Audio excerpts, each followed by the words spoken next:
Masalah quality time yang diperlukan oleh Ruben dengan anak-anaknya, sebagaimana yang diatur dalam Akta 39 itu, pihak sana kan tidak ingin menjalankannya, ya. Mereka ingin menjalankan itu, tapi dengan tambahan syarat, ya. Ada beberapa syarat, satu adalah syarat kesehatan, ya.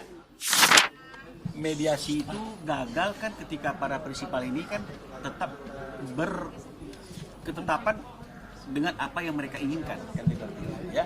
Jadi ketika masing-masing pihak itu tidak mau mundur atas keinginan pihak yang lainnya, tidak ada negosiasi, semua berpegangan kepada apa yang mereka yakini dan mereka pilih sebagai sesuatu hal yang menurut mereka itulah yang terbaik, ya sudah pasti gagal.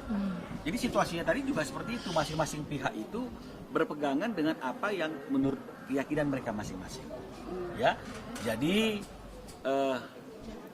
terkait dengan masalah quality time yang diperlukan oleh Ruben dengan anak-anaknya, sebagaimana yang diatur dalam Akta 39 itu, pihak sana kan tidak ingin menjalankannya, ya.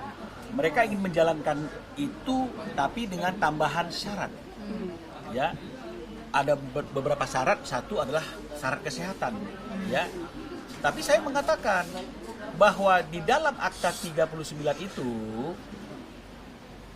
tidak mengatur tentang adanya syarat. Harusnya kan bisa pertemuan ini bla bla bla bla dengan syarat-syarat yang akan ditentukan kemudian, boleh. Berarti ada syarat. Atau misalnya dengan syarat kesehatan. Kesehatan itu kan bisa bapaknya nggak lagi flu. Kan bisa. Nggak usah menyebutkan spesifik penyakitnya. Tapi ini tidak ada sama sekali syarat-syarat yang dituangkan dalam perjanjian yang disepakati oleh para pihak dengan sadar keinginan bebas tanpa tekanan dan dibuat dalam akta notaris. Kenapa sekarang ada syarat? Ya, dan saya juga tadi bertanya sama Ruben, setelah perceraian, setelah Akta 39 itu ditandatangani, bertemu nggak dengan anak-anak? Bertemu. Ada syarat apa tidak? Tidak. Jadi syarat itu baru dimunculkan sekarang. Ya, ini yang menjadi pertanyaan saya. Nah, lalu si pihak sana mengatakan, ini Bang Minola double standar ini, karena seharusnya bla bla bla bla. Hakim mediatornya mengatakan, lo jangan melebar, karena kita konsennya adalah mengenai masalah hak asuh anak. Kembali ke poin yang pasalnya saya tunjukkan tentang bagaimana pengaturan dalam akta itu anak-anak bertemu dengan ayahnya. Jadi tidak boleh bicara yang lain karena memang fokusnya di situ. Jadi ditarik lagi ke situ. Nah, mereka mengatakan bahwa dulu sebenarnya kita nggak mau cantumkan karena kami tidak mau ada kata-kata yang sensitif dalam perjanjian. Saya bilang, kalaupun tidak mau kau cantumkan itu dalam perjanjian, kita ada komunikasi antar kuasa hukum. Seharusnya ketika draft itu yang dibuat oleh notarisnya dia disampaikan ke Ruben dan disampaikan ke saya dan saya ada komunikasi dengan kuasa hukumnya karena pasti ada revisi, dia harusnya bisa berbisik dengan saya, Bang, itu kita tidak bikin syarat tapi sebenarnya ada kondisi yang seperti ini, maka saya akan memberikan masukan. Tapi ini tidak ada sama sekali informasi apapun terkait dengan masalah yang sekarang mereka berkuar-kuar tentang kesehatan. Sementara durasi yang mereka sebut itu bahwa dicurigai ada penyakit itu masa-masa perkawinan. Tapi pada waktu pembuatan akta mereka tidak bicara tentang kesehatan. Ya, menyinggungnya ke saya pun tidak. Jadi saya bilang sama mediatornya, bagaimana saya dalam menegakkan hukum dalam perkara ini mempertimbangkan mengenai masalah syarat itu kalau di dalam akta ini tidak pernah disebutkan. Saya juga nggak pernah diberitahu. Kalau misalnya kuasa hukum sana tahu, berarti dia tidak menginformasikan juga itu ke saya. Berarti ini cacat hukum tersembunyi. Ya, jadi ini yang tadi terjadi. Pihak sana juga nggak bisa membantah karena memang mereka tidak pernah kasih info ke saya dan saya tidak pernah tahu ada hal-hal seperti itu. Syaratnya Tadi kan sudah dikasih tahu masalah kesehatan. Jadi tolong jangan diulang lagi pertanyaan yang sudah ditanyakan. Sebenarnya Wenda itu memperbolehkan ayahnya untuk bertemu dengan anak-anak, tapi ada aturan kesehatan tadi itu yang tidak memperbolehkan. Ya dasarnya apa nggak memperbolehkan? Mereka tidak mau menyebutkan karena kesehatan yang memang mereka tidak mau menyebutkan penyakitnya apa. Saya kan juga nggak menyebutkan penyakitnya apa. Ada saya sebut penyakit? Nggak ada. Saya kan cuma bilang bahwa kalau memang ada isu kesehatan, maka isu kesehatan itu harus dituangkan dalam akta. Ya, oke. Dia tidak menyebutkan, tapi dia memberikan clue seperti ini, Bang.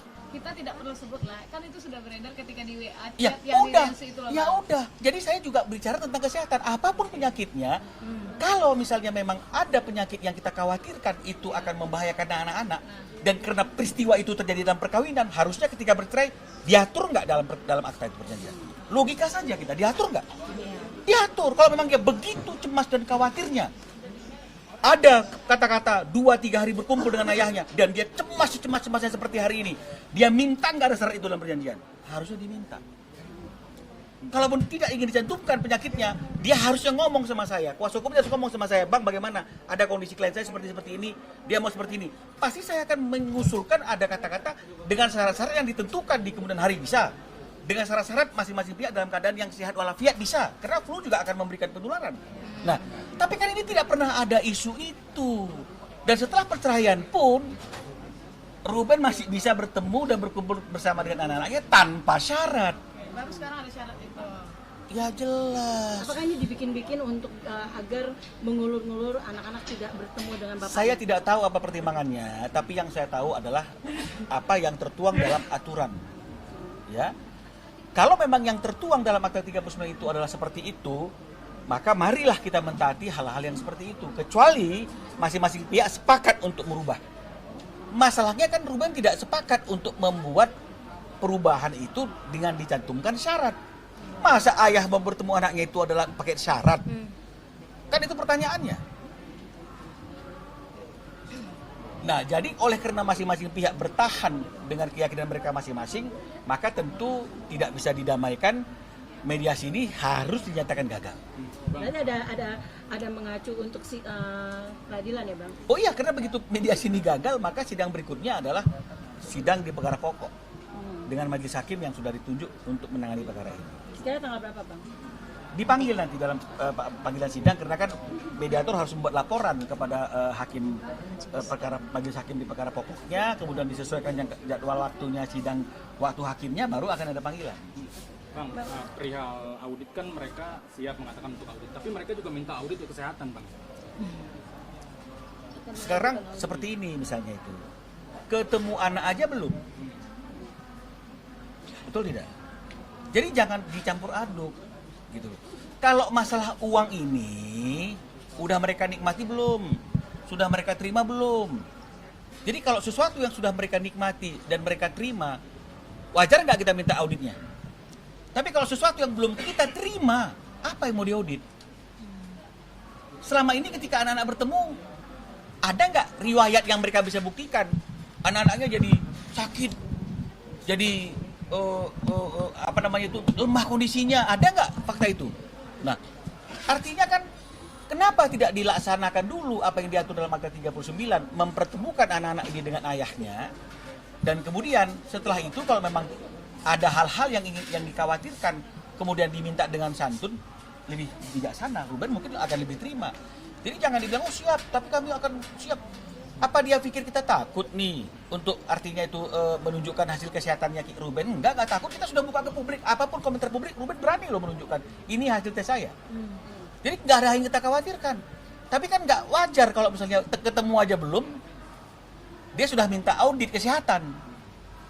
Sementara ini sudah bertahun-tahun dia nikmati. Ya wajar dong. Ketika dia melakukan audit atas pemakaian uang itu, ya nggak apa-apa. Kalau Ruben mau ketemu sama anaknya dan dia setuju ada syarat misalnya, ya dia penuhi. Tapi kalau nggak dia penuhi, biarkan nanti majelis hakim yang memutuskan. Tapi yang paling tidak, harus bisa dibedakan permintaan sesuatu yang belum pernah diterima oleh Ruben, haknya, dengan ini sudah dinikmati bertahun-tahun. Mana yang lebih logis? Audit terhadap penggunaan uang yang sudah bertahun-tahun dengan nilai yang fantastis, atau audit pemeriksaan kesehatan yang sementara kita nggak pernah ketemu sama anak itu? Mana yang lebih fair? Mana yang lebih harus dikedepankan? Bang, sepertinya dari pihak sana merasa ketakutan sekali kalau untuk anak-anak tuh ketemu sama bapaknya gitu, Bang.